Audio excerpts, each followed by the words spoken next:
മര്യാദയ്ക്ക് എൻ്റെ വീട്ടിൽ അടങ്ങി ഒതുങ്ങി ബിസിനസ് കൊണ്ടുപോയ എന്നെ ഒരു തെറ്റും ചെയ്യാതെ എൻ്റെ നാട്ടുകാരില്ല.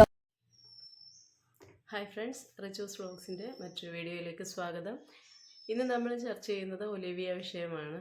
നമ്മൾ ഒരു വീഡിയോ ഒലിവിയയുടെ ചെയ്തിട്ടുണ്ടായിരുന്നു. കാരണം ഈ സോഷ്യൽ മീഡിയയിലൊക്കെ ഇതിനെക്കുറിച്ച് ഇങ്ങനെ വന്നുകൊണ്ടിരുന്ന ഒരു സമയത്ത് നമ്മുടെ ഒരു അനിയത്തിക്കുട്ടി തന്നെ അവിടെ പോയിട്ടുള്ളത് കാരണമാണ്. അത് അറിയാവുന്നത് കൊണ്ടാണ് നമ്മൾ ആ വീഡിയോ ചെയ്തത്. അല്ലെങ്കിൽ നമ്മളതിന് ചെയ്യാൻ പോവില്ല. അവരെക്കുറിച്ച് ആ കുട്ടി പറഞ്ഞിട്ടുള്ള അനുഭവങ്ങളും കാര്യങ്ങളും ജോലി ചെയ്തിട്ടുള്ള ഏതാണ്ട് 2 വർഷത്തോളം ജോലി ചെയ്തിട്ടുള്ള എക്സ്പീരിയൻസ് ഉള്ളത് കൊണ്ട് ആണ് നമ്മളതിനെക്കുറിച്ച് സംസാരിച്ചത്. അല്ലെങ്കിൽ നമ്മളതിനെക്കുറിച്ചൊന്നും സംസാരിക്കാൻ പോവില്ല.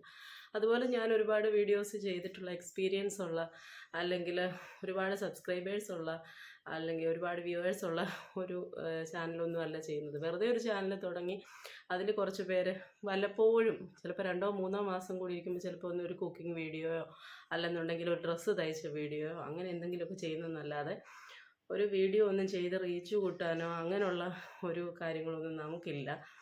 നമുക്ക് അങ്ങനെ വീഡിയോ ചെയ്തിട്ടുള്ള വലിയ എക്സ്പീരിയൻസ് ഒന്നുമില്ല.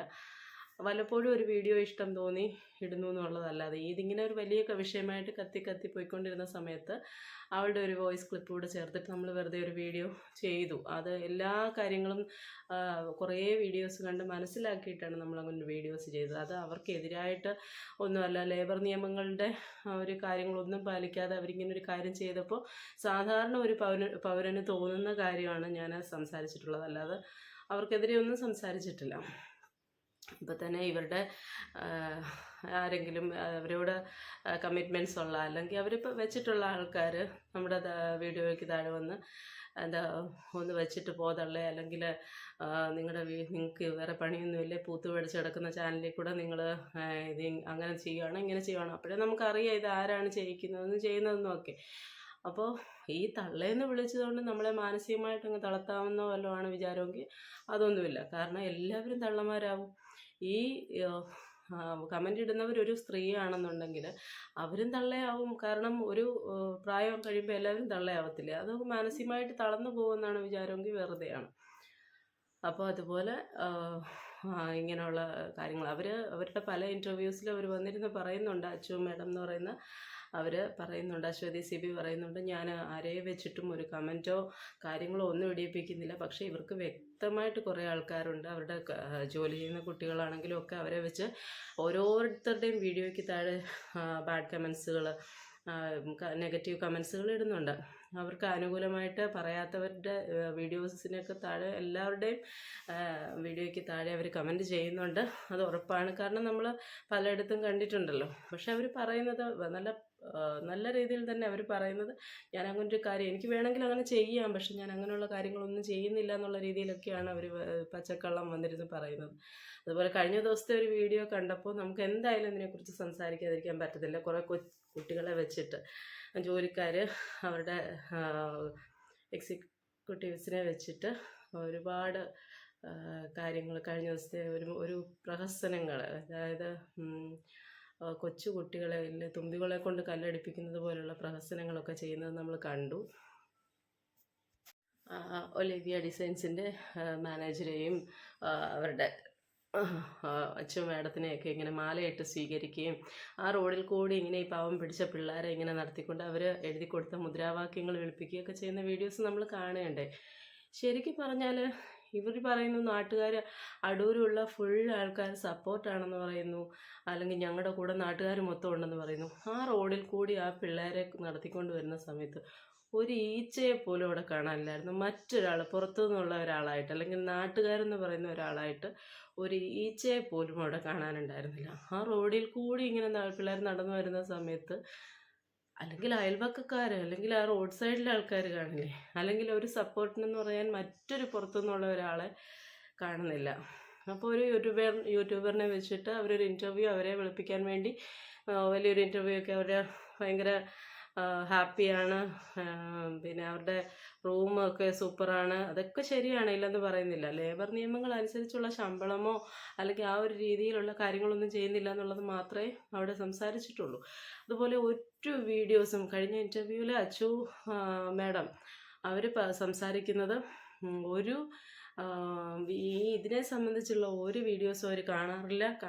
എൻ്റെ കുട്ടികൾ എനിക്ക് അയച്ചു തരാറില്ല, എൻ്റെ ഫ്രണ്ട്സ് എനിക്ക് അയച്ചു തരാറില്ല. അതൊന്നും എനിക്ക് ഇഷ്ടമല്ല, ഞാനതൊന്നും കാണാറില്ല എന്നാണ്. പക്ഷേ അവർ വ്യക്തമായിട്ട് നമ്മുടെ എറണാകുളത്തുള്ള രഞ്ജിത എന്ന് പറയുന്ന മാഡം ഒരു മാനുഫാക്ചറാണ്, ഒരു ബിസിനസ്സുകാരിയാണ്. അവർ ഇവർക്കെതിരെ ഒരു വീഡിയോ ചെയ്തിട്ടുണ്ടായിരുന്നു. എതിരെ എന്നുള്ളതല്ല, സത്യങ്ങൾ വിളിച്ചു പറഞ്ഞുകൊണ്ടൊരു വീഡിയോ ചെയ്തിട്ടുണ്ടായിരുന്നു. അപ്പോൾ അവർ പറഞ്ഞിട്ടുള്ള ഓരോ വാക്കുകൾക്കും കൃത്യമായ മറുപടി ഉള്ള രീതിയിലാണ് ഇവർ സംസാരിക്കുന്നത്. വീഡിയോ കാണാത്ത ഒരാൾക്ക് എങ്ങനെയാണ് അവർ പറഞ്ഞിട്ടുള്ള കാര്യങ്ങൾക്ക് മറുപടി പറയാൻ പറ്റുന്നത്? എന്തിനാണ് ഇങ്ങനെ വന്നിരുന്ന വെറും പച്ചക്കള്ളം മാത്രം വിളിച്ച് പറയുന്നത്? അപ്പോൾ അതിൻ്റെ ഒന്നും ആവശ്യമില്ല. അവർക്ക് നിയമ നടപടികൾ സ്വീകരിക്കാമെന്നുണ്ടെങ്കിൽ ആ രീതിയിൽ പോയാൽ പോരെ.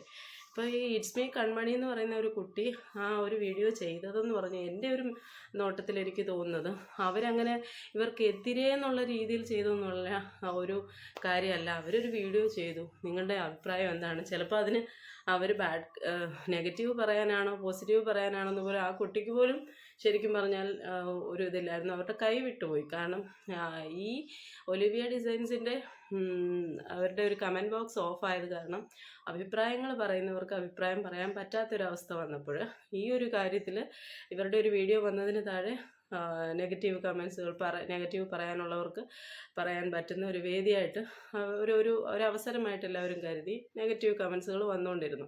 അതേസമയം ഇവരുടെ കമൻറ്റ് ബോക്സ് ഓൺ ആയിരുന്നെന്നുണ്ടെങ്കിൽ ഈ ഒരു പ്രശ്നം വരില്ലായിരുന്നു. നെഗറ്റീവോ പോസിറ്റീവോ എങ്ങനെ ആയിക്കോട്ടെ. അവർക്ക് പോസിറ്റീവ്സ് മാത്രമാണുള്ളതെങ്കിൽ എന്തുകൊണ്ടാണ് അവർ ഈ കമൻറ്റ് ബോക്സ് ഓഫാക്കി വെച്ചിരിക്കുന്നത്? അപ്പോൾ അങ്ങനെ ഒരു അവസരം നോക്കിയിരുന്ന ആൾക്കാർ അപ്പോൾ ഈ ഒരു അവസരം കിട്ടിയപ്പോൾ ആ കൊച്ചിൻ്റെ വീഡിയോയുടെ താഴെ വന്നിട്ട് കമൻറ്റ് ചെയ്തു, അത്രയേ ഉള്ളൂ.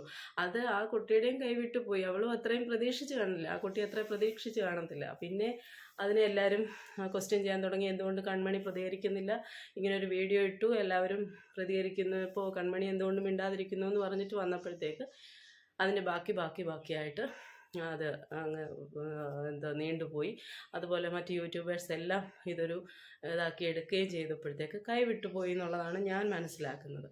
അപ്പോൾ ഇപ്പോൾ കൺമണിക്കെതിരെ കേസ് ഫയൽ ചെയ്യാൻ പോവുകയാണെന്ന് പറഞ്ഞിട്ട് അവരുടെ ഒരു കാശിൻ്റെ അഹങ്കാരമൊക്കെയാണ് അവർ കാണിക്കുന്നത്. ഞങ്ങൾക്ക് അമ്മച്ചിക്കടയിൽ നിന്ന് ഭക്ഷണം വാങ്ങിച്ച് ഞങ്ങൾ പട്ടിണിയാണ്, അമ്മച്ചിക്കടയിൽ നിന്നാണ് ഞങ്ങളിപ്പോൾ ഭക്ഷണം കഴിക്കുന്നത്, ഞങ്ങളെ പിന്നെ അങ്ങ് ഇല്ലാതാക്കി കളഞ്ഞു, യൂട്യൂബേഴ്സും ആൾക്കാരും എല്ലാം കൂടി ഇല്ലാതാക്കി കളഞ്ഞു എന്നുള്ള രീതി കളിയാക്കി വളരെ ഒരു നിസ്സാരവൽക്കരിക്കുകയാണ് ഈ പ്രശ്നത്തേക്ക്. അപ്പം നിയമപരമായിട്ട് ഈ ഒരു പ്രശ്നത്തെ നേരിടുകയാണെങ്കിൽ ശരിക്കും പറഞ്ഞാൽ അവർ വെള്ളം കുടിക്കും എന്നുള്ള കാര്യത്തിൽ സംശയമില്ല. പക്ഷേ അവരത് ഇങ്ങനെ നിസ്സാരവൽക്കരിച്ച് കാണുന്ന അത്രയും ഒരു പ്രശ്നം അല്ല അതെന്ന് നമുക്കറിയാം, കാണുന്ന എല്ലാവർക്കും അറിയാം. പക്ഷേ അവർ ഈ കാശിൻ്റെ അഹങ്കാരമാണ് കാണിക്കുന്നത്. ഓരോ വീഡിയോസിലൂടെയും വന്ന് വീണ്ടും ഞങ്ങളുടെ കയ്യിൽ ഒരുപാട് പൈസയുണ്ട്, ഞങ്ങൾക്ക് എന്ത് വേണമെങ്കിലും ചെയ്യാം, കൺമണി അങ്ങ് ക്രോശിച്ച് കളയും എന്നുള്ള രീതിയിലാണ് അവരുടെ സംസാരവും കാര്യങ്ങളും. പക്ഷേ കൺമണിയുടെ കൈവിട്ട് പോയതാണെന്നാണ് എൻ്റെ ഒരു അഭിപ്രായം, എനിക്ക് തോന്നിയിട്ടുള്ളത്. അപ്പോൾ എന്താണെങ്കിലും ഇവർക്കിടെ സപ്പോർട്ടായിട്ട് നിന്നുകൊണ്ട്, ശരിയാണ് കുറച്ച് കുട്ടികളുടെ ജോലി നഷ്ടപ്പെടും, അവർക്ക് ചിലപ്പോൾ നല്ലൊരു സാലറി ഉള്ള ജോലി വേറെ കണ്ടുപിടിക്കാൻ ബുദ്ധിമുട്ടായിരിക്കും, അതൊക്കെ നമുക്ക് മനസ്സിലാവുന്ന കാര്യങ്ങളാണ്. പക്ഷേ ഈ കുട്ടികൾ വന്ന് ഇവർക്ക് വേണ്ടിയിട്ട് ഈ കോപ്രായത്തരം കാണിക്കുക എന്ന് പറയുന്നത് എത്ര മോശമായിട്ടുള്ള കാര്യമാണ്. അവരെ ഇറക്കി റോഡിലൂടെ ഇവർക്ക് KJ വിളിച്ചുകൊണ്ട് സ്വന്തമായിട്ട് പൂമാല ഇടിപ്പിച്ച് കാശ് കൊടുത്ത് വാങ്ങിച്ചിട്ട് അവരെ കൊണ്ട് ആ പൂമാല ഇടിപ്പിച്ച് എന്ത് പ്രഹസനമാണ് ഈ കാണിക്കുന്നത്, എന്ത് വൃത്തികേടാണ് കാണിക്കുന്നത്. ശരിക്കും പറഞ്ഞു കഴിഞ്ഞാൽ സാധാരണ ഒരു ബുദ്ധിയുള്ള ആൾക്കാർക്ക് ചിരി വന്ന് മരിക്കും. അതേ രീതിയിലുള്ളൊരു ഈ വീഡിയോസൊക്കെ ഇടാൻ ഇവർക്ക് നാണക്കേട് തോന്നുന്നില്ലേ എന്നാണ് എനിക്ക് തോന്നുന്നത്. കാരണം അവർ ഹസ്ബൻഡും വൈഫും ഒരുപോലെ ഇങ്ങനെ പൊട്ടത്തരം കാണിച്ചുകൊണ്ടിരിക്കുന്ന, കാശുണ്ടെന്ന് വെച്ചിട്ട് പൊട്ടത്തരം കാണിക്കേണ്ട കാര്യമുണ്ടോ? അപ്പോൾ അവരുടെ ബിസിനസ് മുന്നോട്ട് കൊണ്ടുപോകാൻ അവർക്ക് പറ്റുന്നുണ്ടെങ്കിൽ കൊണ്ടുപോട്ടെ. പിന്നെ ലേബർ നിയമങ്ങളെല്ലാം അനുസരിച്ചുകൊണ്ട് പോട്ടെ, അതിനൊന്നും നമുക്ക് വിഷയങ്ങളില്ല. എത്രയോ കുട്ടികൾക്ക് ജോലി കൊടുക്കാമെങ്കിൽ കൊടുക്കട്ടെ, കല്യാണങ്ങൾ നടത്തി കൊടുക്കാമെങ്കിൽ നടത്തി കൊടുക്കട്ടെ, ഇതൊന്നും ആരെയും ബാധിക്കുന്ന വിഷയങ്ങളല്ല. പക്ഷേ ഇതൊക്കെ പറഞ്ഞുകൊണ്ട് ഞങ്ങൾ ഇന്നതൊക്കെ ചെയ്യുന്നുണ്ട് എന്ന് പറഞ്ഞുകൊണ്ട് മനുഷ്യരെ കളിപ്പിക്കുന്നതിനെതിരെ മാത്രമാണ് നമ്മൾ സംസാരിക്കുന്നത്. അതിന് നിങ്ങൾക്ക് റീച്ച് കിട്ടാൻ വേണ്ടിയിട്ടാണ്, റീച്ച് കിട്ടാൻ വേണ്ടിയിട്ടാണെങ്കിൽ ദിവസം ദിവസം വീഡിയോ ചെയ്ത് അതുപോലുള്ളവരോട് സംസാരിക്കുക. നമ്മൾ വീഡിയോ ഒന്നും ചെയ്യുന്നില്ല, മാസത്തിലൊരിക്കലും ഒരു വീഡിയോ ചെയ്യുമോ വർഷത്തിലൊരിക്കലും ഒരു വീഡിയോ ചെയ്യുന്ന 10-100 സബ്സ്ക്രൈബേഴ്സുള്ള 1000 സബ്സ്ക്രൈബേഴ്സിനെ ഒന്നും പ്രതീക്ഷിക്കാത്ത നമ്മളെപ്പോലുള്ളവരോട് ഇതൊന്നും വന്ന് പറയേണ്ട കാര്യമില്ല. കാരണം നമ്മുടെ വീഡിയോ കാണുക, നമ്മൾ അവർക്കെതിരായിട്ടല്ല സംസാരിച്ചിട്ടുള്ളത്. ഇനിയെങ്കിലും നല്ല രീതിയിൽ ആ സ്ഥാപനം മുന്നോട്ട് പോകുന്നതുകൊണ്ട് നമുക്ക് പ്രശ്നങ്ങളൊന്നുമില്ല, നല്ല രീതിയിൽ തന്നെ മുന്നോട്ട് പോകണമെന്നാണ് പറഞ്ഞിട്ടുള്ളത്. കാരണം കുട്ടികൾക്ക് ശമ്പളം കൊടുക്കാതെ ആ ഒരു രീതിയിൽ അവരുടെ പ്രവർത്തനം ശരിയല്ലാത്തതിനെക്കുറിച്ച് മാത്രമേ നമ്മൾ സംസാരിച്ചിട്ടുള്ളൂ. എന്തായാലും കുറേ പ്രഹസനങ്ങൾ കാണാൻ പറ്റി. ഇനിയും കൂടുതൽ പ്രഹസനങ്ങൾ നമുക്ക് കാണാൻ പറ്റുമെന്ന് വിചാരിക്കുന്നു. ഇതിനെക്കുറിച്ച് കൂടുതൽ വീഡിയോസ് കാണുന്നതിനനുസരിച്ച് നമുക്ക് വീണ്ടും വരാം.